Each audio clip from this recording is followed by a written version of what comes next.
All right. This is one of my favorite questions every week because I just talked about it, how most fans really are 100% in on their team. They catch other games throughout the league, but they don't know a team really well. And that's what the content creators are here to do. That's why I love having guys like you on. And thank you again for joining me. This has been fantastic so far. But there's always a player on a team that a fan base just absolutely loves. And if they get in a setting, a group setting where they're talking about their team with other fans, it's a player that other fans may go, who? Can't be that good. I've never heard of him. Mhm. But it's a player that you know is good or is ascending and you have a lot of belief in. Who is a player for y'all? And it may be somebody different that maybe a lot of fans around the league wouldn't know about, but you think can be a difference maker either this season or even in week one?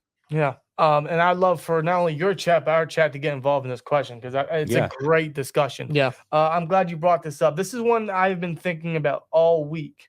And there's a couple. I'm not going to stick with just one, although I might at the end of the day. But I just want to throw out a couple. Obviously, there's Calvin Austin III. He was a fourth-round receiver last year. He was on IR all his rookie year, and he brings such a different dynamic to our offense we haven't had in a long time. It's exciting. We haven't had track star speed. We haven't had that speedy receiver, that deep threat, that greased lightning, that track star ability on our offense, that weapon in a long time. And he showed that immediately in the preseason. I mean, his first couple games, his first carry, his first touch was a jet sweep, which if you see too many of those, you can blame Matt Canada for that. That's our offensive coordinator. We're not very fond of him. Not yet. No. But no, he took a jet sweep up for like 20 yards for a first down, and then Mason Rudolph threw a 67, I believe, yard bomb down to him deep. And I don't know how often he's going to see reps with Pickens, Johnson, and Robinson. He's going to be the backup slot option. I'm sure they'll use him pretty decently in rotations. I think it should be safe to mention as well as he will be the main punt returner at the same time. Yeah. And what he showed in preseason was actually pretty solid because our return specialist for the past couple of years has kind of been lackluster. Yeah. I think that the speed is such a tool. It's such a weapon for NFL offenses. It just messes with the defense's mind and their game plan. Once you notice that speed still on the field, it just changes the entire ball game. Yeah. And that leads to potential mismatches. So I'd say Calvin Austin. I'm going to go with another receiver, Connor Hayward. He's one of our backup tight ends / fullback. We've said it on our channel a couple times. He gives us a Kyle Juszczyk type vibe. Obviously not as good as a blocker, not as built, not as physical, but as a utility weapon, as a joker piece, as a Swiss Army knife, the guy can do everything you ask him to do. And throwing to him is never a negative. And that's because he has Hayward blood in him. He is Cam Hayward's younger brother. But, there you go. Yeah, but he is such a weapon. I feel like he is our secret weapon throughout the entire season.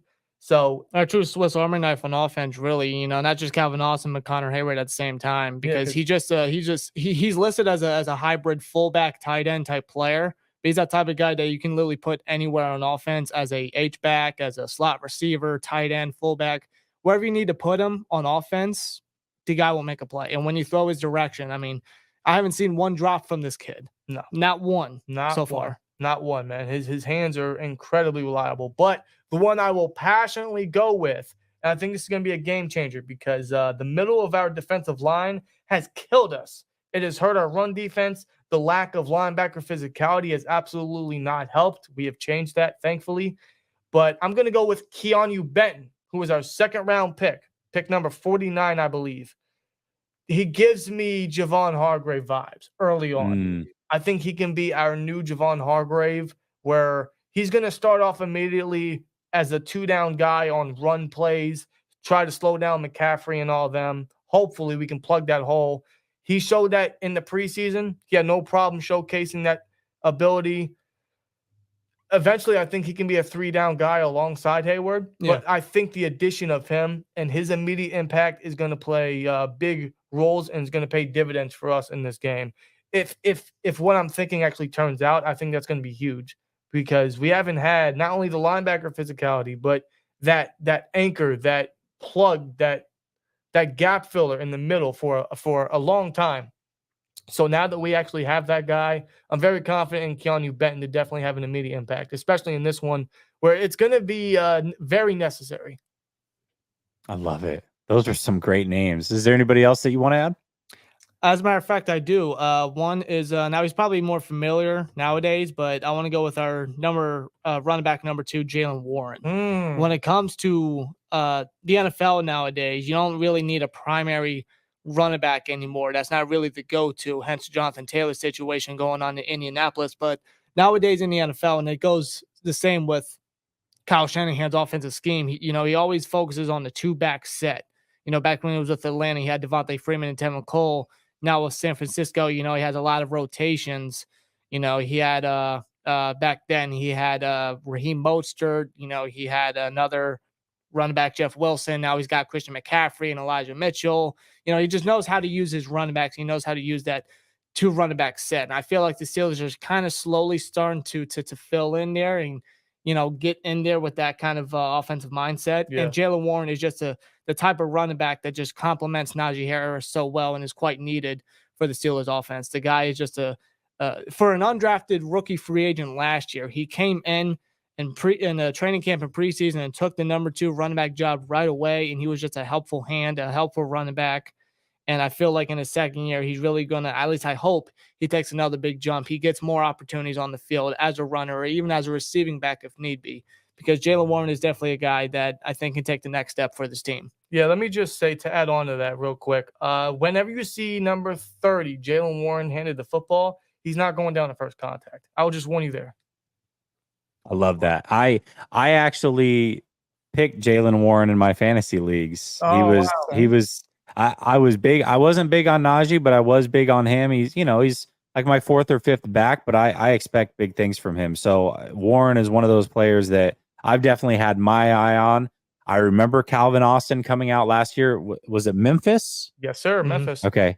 So I remember Calvin Austin last year, and yes, his rookie season, was all for naught, but I loved him coming out of college. Definitely a speedster.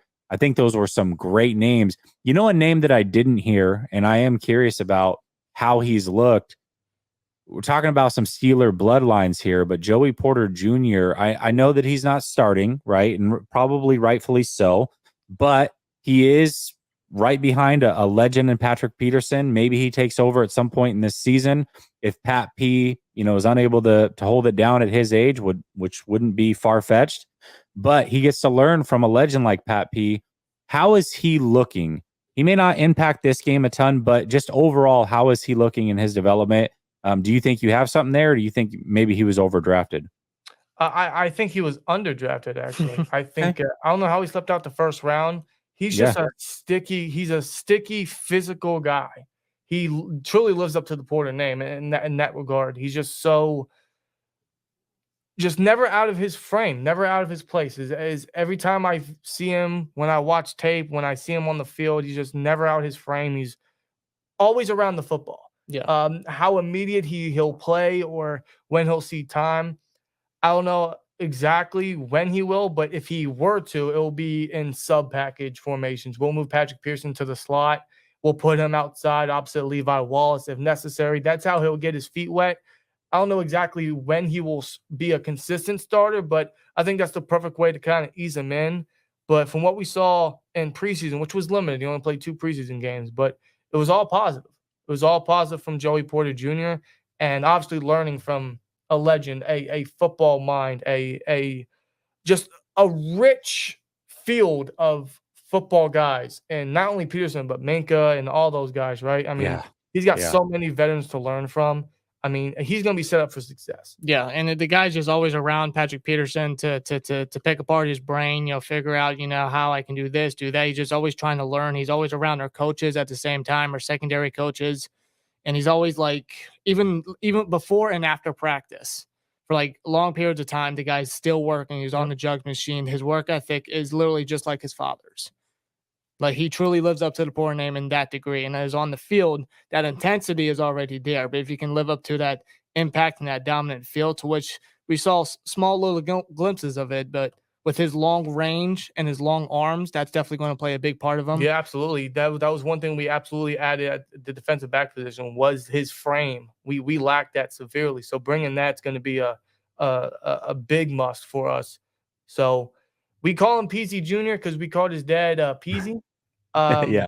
But I'm gonna start calling him the Sponge because he's just soaking everything up right now. I love it. I love it. Yeah, there's a lot of young talent in Pittsburgh. I think, actually, on my second channel, I think I made a video about y'all after the draft. I loved the draft that Pittsburgh put together. I think it was a fantastic draft. I think there's a lot to look forward to. And you gave us a lot of really good names. I saw people in the chat throwing out Quan Alexander. We are very well aware of Quan Alexander. He's a tone setter. He's had some injuries. I don't think he's the player that he was when we brought him over from Tampa necessarily, but he is definitely a key locker room cog. He definitely brings a ton of energy. And I think the 49ers linebackers have benefited from learning under Quan Alexander back in that 2019 season. You see Dre Greenlaw, who's a name that you may not know, but you probably do now because he really burst on the scene last year, but a hell of a linebacker next to Fred Warner. He has really taken on the persona of Quan Alexander, and I love Quan Alexander for that. Talanoa Hufanga, who's another name that you saw burst on the scene last year. You guys should be very familiar with him. I mean, if anybody's Polamalu-esque, it would be him. Not quite the athlete Polamalu was. I mean, Polamalu was a 4.3 speed guy, but he is learning under Polamalu. Hell of a player, plays just like him. I think you guys are going to enjoy watching him play football. And one more name, and this guy you probably don't know a lot about, former Oregon Duck. He is our second corner, but Diamador Lenore played really good football last year, and he's improved a lot this offseason. He's finally come into his body, figured some things out, played well last year, and I think he's going to be even better this year. So I'm curious to see how he plays in this game against a very good wide receiving corps over in Pittsburgh. And I think Diamador Lenore might surprise a lot of people this year. He's going to get his hands on a lot of footballs, and I think he's a hell of a player. Late round pick from Oregon, but he is very, very good. Demo, we call him. Diamador Lenore is a guy to look out for. I like that. I love the